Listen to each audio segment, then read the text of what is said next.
La série des Les personnages de notre enfance est dédiée à toutes ces créations, ces univers que nous dessinions quand nous étions petits. Salut à toi, c'est Alex le chien fou. J'aimerais à travers cette série leur rendre hommage. J'aimerais rendre hommage à vos personnages. Donc, si vous dessinez souvent un monstre ou que vous aviez un univers quand vous étiez enfant, adolescent ou même adulte, n'hésitez pas à m'envoyer à cette adresse mail vos croquis avec une petite description et je me ferai une joie, que dis-je, un honneur d'en faire une vidéo. Grâce à internet, nous pouvons immortaliser des choses. Pourquoi pas immortaliser ces personnages qui nous ont aidés à nous construire?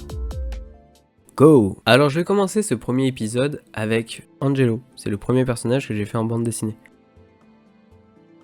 Il avait des airs d'ange, il avait des grandes ailes, il avait des cheveux blonds, il avait la peau bleue. Pourquoi la peau bleue? Je sais pas. J'avais 8 ans, faut être un peu indulgent. Un visage, dans mes souvenirs, plutôt correct. J'ai revu les dessins, il s'avère que pas tant que ça. Et il avait surtout un tricorne.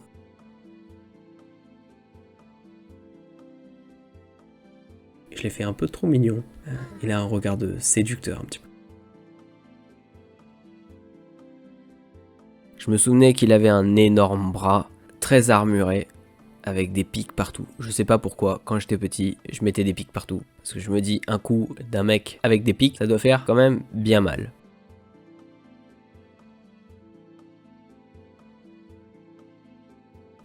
Oula, la bouche. Ouh, bon, on va revenir à la bouche de base. Ah, les mains, tiens, on va faire son bracelet. Il avait un bracelet magique, Angelo. Il se battait contre les globes, des mecs qui avaient même pas de main. J'ai envie de dire qu'en termes de méchant, on fait quand même mieux. J'ai essayé de tout dessiner de mémoire.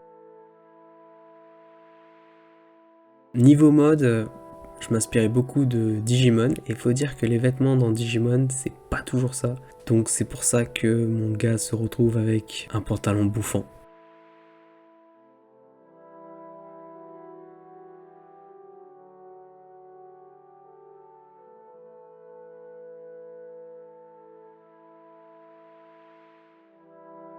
Un truc que j'aime bien faire dans le dessin, c'est un peu effacer l'ancrage.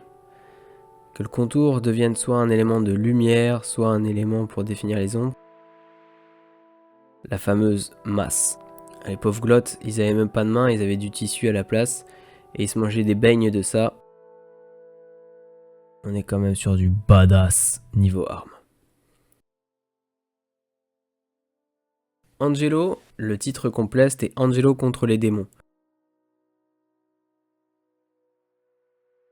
Bien sûr, c'est inspiré de Buffy contre les vampires. Je sais pas vous, mais moi j'ai vu la série, j'avais à peine 6 ans, et les vampires qui se transforment m'ont traumatisé. Et je pense qu'Angelo contre les démons, c'est un peu ma catharsis. Angelo était un citadin, un petit peu comme Buffy, vous voyez, il sortait la nuit, il était les forces du mal.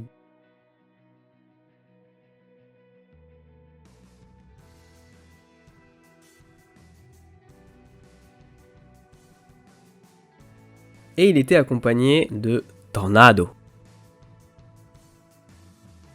Tornado était assez impulsif, mais il était toujours prêt à défendre la veuve et l'orphelin.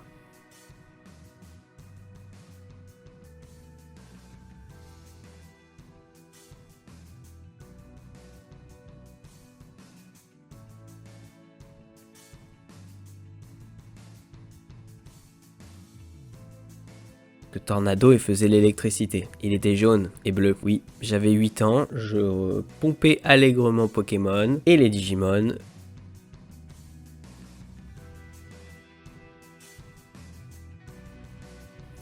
On signe. Je sais plus si vous vous souvenez de la série Archie Mystère et compagnie, mais j'avais repris leur graphisme noir et blanc. Oui, jolie faute d'orthographe. Voilà à quoi ressemblait Tornado. Et voilà à quoi ressemblait Angelo.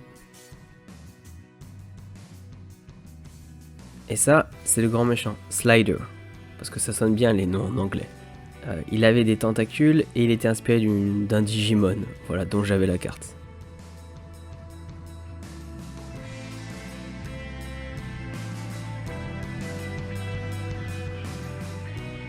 Je suis assez fier du résultat, ça faisait longtemps que j'avais pas fait d'illustration, et j'aime beaucoup ce style avec les trames.